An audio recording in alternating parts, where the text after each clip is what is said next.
Denis, a gente esteve lá no Rio de Janeiro no final de semana, vimos algumas coisas acontecerem. O que é que te chamou mais atenção nesses primeiros dias de competição? Kátia, a torcida tem me chamado muita atenção. Em que sentido? No sentido de que eu acho que os Jogos Olímpicos é uma coisa muito nova para a torcida brasileira. Acostumados com o futebol e se comportam da mesma forma numa competição olímpica. É interessante porque a gente teve em dois eventos lá, um inclusive era de futebol. Sim. E aí nada que surpreenda ver a torcida reproduzindo num jogo olímpico aquilo que acontece no futebol cotidiano do Brasil. E aí quando a gente vai para o jogo de rugby, a gente vê uma coisa completamente diferente, mesmo em relação aos brasileiros que estavam lá, não é?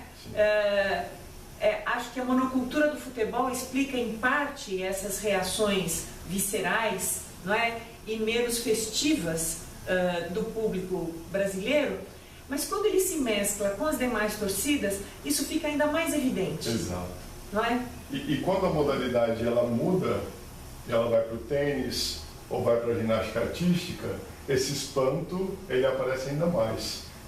Isso causa, pelo que eu tenho notado, uma irritação dos atletas estrangeiros com a torcida brasileira e também da imprensa internacional, que não está acostumada com esse clima, né, que para a gente nos finais de semana é cotidiano. É interessante porque nas ruas nós observávamos que esse comportamento ele transbordava os estádios e a gente via o Leleô na rua, a gente via no trem, né, o trem que a gente foi lá para o Engenhão no sábado. Era uma torcida. Era a torcida se deslocando com aquele mesmo comportamento do estádio dentro do transporte coletivo, dentro da rua, dentro da lanchonete, ou seja, acho que dá quase para pensar como isso, como uma atitude, um comportamento típico do torcedor brasileiro, não é? Também acredito nisso. E eu acredito em uma ideia presente em relação à rivalidade. Né, que a competição esportiva é implícito para o brasileiro a rivalidade. A tomada de posição. Tomada de posição. Ah, então, né? assim, ou você defende um país ou você defende outro. Sim, ou eu defendo o mais pobre, independente de quem ele seja, só não vale torcer para a Argentina. Exato, isso está posto. E ontem no voleibol isso ficou bem claro. Ficou muito claro, né?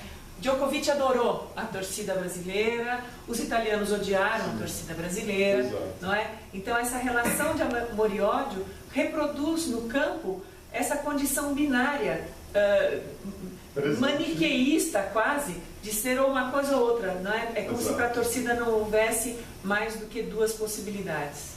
Exatamente. A gente vai falar sobre outras coisas também, um pouquinho depois.